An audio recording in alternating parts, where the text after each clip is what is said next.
All right, let's go through. Let's look at some long-term dynasty assets that I think are honestly severely undervalued right now. But before we get into it, go down there, drop a like on this video, subscribe to the channel only if you play Dynasty Fantasy Football. If you don't play Dynasty, I'm sorry, this channel's not going to be for you. And also, if you don't play Dynasty, fix your freaking life. If you have any questions, feel free to leave them down there in the comment section below. I'll try to answer as many comments as I possibly can on this video.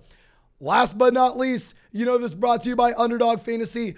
If you want to go check out any of these cool player props, you can find it on Underdog. And when you make your first deposit to Underdog Fantasy with promo code FLOCK with the link in the comment section or the description of the video, they're going to match your first deposit dollar for dollar up to $100. And you're going to be able to get into some real money fantasy football drafts with us. But that should be it. Let's go through. Let's talk about someone that we've been trying to buy for a year now. Deshaun Watson. Okay, now I know you're tired of hearing me talk about him, but excuse me, we haven't said it in maybe about 6 months or so. So let me go through and hit the same points that we always go to because I am shocked. Now, I know Keep Trade Cut is not perfect, but pulling up Keep Trade Cut, seeing that he is the 35th player overall, we had to deal with people thinking that he should be falling to the 5th, 6th round in startup drafts this offseason. And of course, we're talking Superflex here. Your Dynasty League needs to be a Superflex League. I think that he is a top 5 player overall. From a Dynasty Superflex perspective, I had a startup this offseason. I took him before Joe Burrow. I took him before Kyler Murray. And I know you're going to tell me, Mason, you're idiotic. That may be true, but hear me out. With Deshaun Watson, this is a quarterback that has a higher floor/ceiling combination than any other player in fantasy football not named Patrick Mahomes, at least historically. Because we go back, 2017, quarterback 1 overall. 2018, quarterback 4 overall. 2019, quarterback 2 overall. 2020, quarterback 5 overall. This is with a horrendous coaching staff in Houston. This is with really only DeAndre Hopkins as an acceptable piece to build around for the Houston Texans during that time period. We knew season after season, just garbage offensive line, horrendous coaching. And this is why the second that Deshaun Watson leaves, you have the Houston Texans going from being a team that's always in the hunt, a wild card team, to going down and being a bottom 3 team in football, and it's not even remotely close. That's not a coincidence. If we go through, if we look at Deshaun Watson here, from an adjusted yards per pass attempt standpoint, his career average, 8.6. You don't know how crazy that is for a career average for adjusted yards per pass attempt. The only guys to get there last year at 8.6, just last season, Joe Burrow and Aaron Rodgers. Now, I know it seems like Deshaun Watson has been around forever now because clearly everybody remembers him from Clemson winning national titles. But if you actually look at it, he is about a year and a half older than Joe Burrow. We know quarterbacks can play until they're freaking 38. It doesn't matter his age. He's about the same age as Burrow. Historically speaking, he's a top 5 quarterback every single season in a horrendous situation. Now, I am going to be honest, the rushing production is probably going to come down a bit. He's not going to have the same rushing yards per game, the same rushing touchdowns in a season that he saw early on in his NFL career. But if he's transitioning from an organization that had no talent at all around him to now an organization that has an elite offensive line where Jacoby Brissett looks like an acceptable starter at this point, which we know Brissett is garbage. I think Watson steps in. He's immediately a top 5 quarterback. He's young enough to build around for a very long time. He is, in my opinion, a locked and loaded first-round startup pick in Superflex leagues, as we've said for a very long time now. Whether you like it or not, I'm in the business of scoring fantasy football points. Deshaun Watson's going to score a lot of them. Now let's go down to our next guy, going and looking historically 2 years ago, 3 years ago, at quarterbacks at the very top end of fantasy football production. You see another name right next to Deshaun Watson. You see Dak Prescott. Now, if we're looking at Dak Prescott, I mean, I don't know what Keep Trade Cut's doing. Having him down here as a late 4th round pick, I'm not telling you that Dak Prescott needs to be a first-round selection in a 12-team Dynasty Superflex League. I mean, going back to what we were saying with Deshaun Watson, we were claiming Deshaun Watson was that first-round pick in the offseason. In the offseason, I was saying Dak shouldn't be valued there because his overall situation got worse with the departure of multiple weapons, as well as the fact that Dak Prescott wasn't going to be the same style of a rushing quarterback as he previously was. But still, Dak Prescott is someone that you should be able to build around as that cornerstone asset for a very long time. You go back and look, Dak Prescott has been a quarterback that's been consistently in the top 5 in points per game. He's young enough where we don't have to worry about his age. I will admit, it's kind of funny seeing Cooper Rush come in and Cooper Rush being undefeated as a starting quarterback. But maybe that fuels the discount that you're getting on Dak Prescott on a rebuilding team right now. I would be fine trading for Dak Prescott or Deshaun Watson, if I'm going to be honest with you, on a contending roster. But now let's go over to our next guy. Not going to be a quarterback.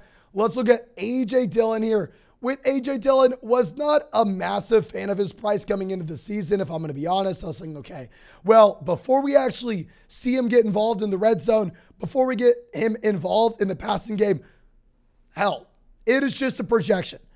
Until we see that, you still have him in the Jamal Williams role, playing alongside Aaron Jones, where Aaron Jones was the guy that you wanted. But looking at this from a long-term approach, Aaron Jones is about to turn 28. Aaron Jones will be 28 this offseason. And the Green Bay Packers, I don't want to say they're going to do this. I don't want to act like it's a guarantee. But they could save over $10 million. They could save about $11 million if they were to want to move on from Aaron Jones this offseason and go maybe sign a much cheaper running back to be a complementary guy to A.J. Dillon. Like I said, not guaranteed. It's a possibility. It's going to depend on how Aaron Jones performs in the second half of this season. But we just saw them get rid of Davante Adams because they had to go through. They had to pay Aaron Rodgers. So there's still the outside chance that Aaron Jones is not on this Packers roster next year. And even if they bring in another running back, even if they go, okay, well, let's let Aaron Jones walk. This 2023 class is loaded. We'll grab someone in the 3rd round. At that point, A.J. Dillon will still be the running back 1 for Aaron Rodgers behind a great offensive line in what we believe to hopefully be going forward a very good offense. Obviously, they've struggled so far this season. So, I mean, it's kind of crazy that, in my opinion, A.J. Dillon's actually had a pretty good season where he is getting involved as a pass catcher, even with Aaron Jones in the same offense. He's getting some looks in the red zone. I think that from a long-term standpoint, there's an outside chance that A.J. Dillon explodes in value this offseason.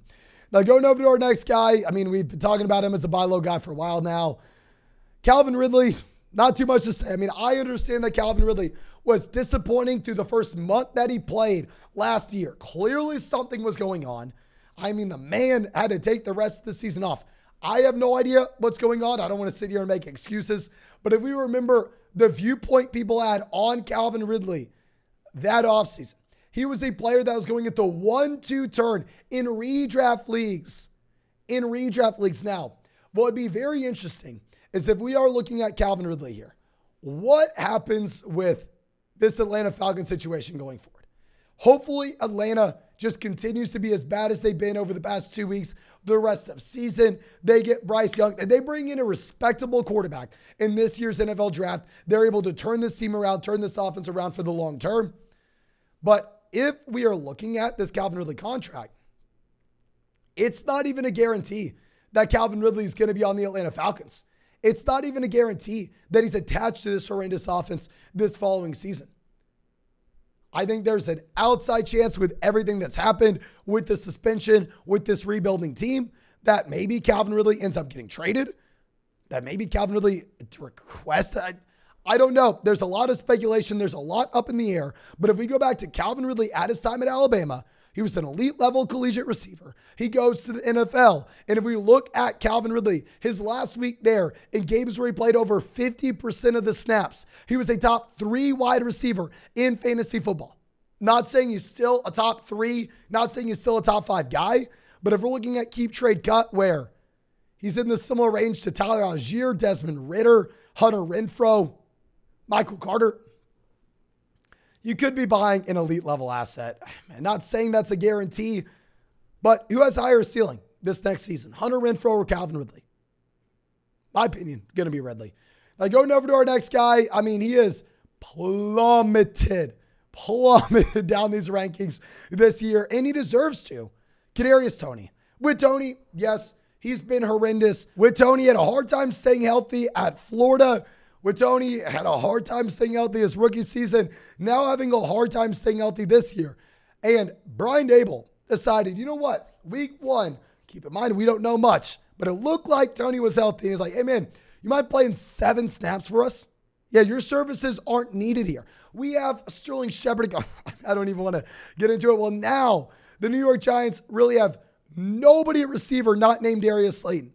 Darius Slayton, I mean, literally, the gif of the WWE guy coming from the coffin, being back. I mean, I have no idea where Slayton went back in this offense. This is a team that desperately needs pass catchers. Right now, if we're looking at Kedarius Tony, he's valued behind Zach Ertz, Joshua Palmer. He's valued directly ahead of Nico Collins. He was a good rookie on a yards per route run basis last season. He was a first-round draft pick, and it's maybe not likely, but it's still possible that what happened is, hell, Kedarius Tony wasn't healthy through the first month of the season. They wanted to get him involved. They just couldn't. Like I said, that's not likely, but you could see that playing out, especially if Brian Dable, if this offense has nowhere else to go and they are forced to give Kedarius Tony some snaps here. It's also a real possibility that he is not good, that he's never going to stay healthy, that maybe this is not too much of an injury as it is this coaching staff just doesn't really like him. We remember the trade rumors during this offseason. But I'm willing to go out there, make this bet at this price, and figure it out for myself. Now, our last guy, going full circle here. You know, like in a comedy special where they'll wrap it up with the same joke they started with. Let's go right back to the Cleveland Browns offense. When you get Deshaun Watson coming out, when you get top 5 quarterback play for Cleveland in the second half of this season, David Bell is going to be put in a position to succeed. David Bell right now valued behind John Mechie, valued behind Isaiah Spiller, valued behind Nyheim Hines, a wide receiver that is currently running routes, not drawing targets, not giving you what you want his rookie season. I mean, he's not Garrett Wilson out there. We never said he was Garrett Wilson, but he's getting on the field in an offense that doesn't have a lot of passing volume right now. He was a decent prospect coming out of Purdue. In my opinion, very similar to Amon-Ra St. Brown, a slower slot wide receiver that may end up commanding a decent amount of volume in the second half. And if his overall volume goes up at the same time, the passing efficiency of the offense goes up as well with the quarterback upgrade.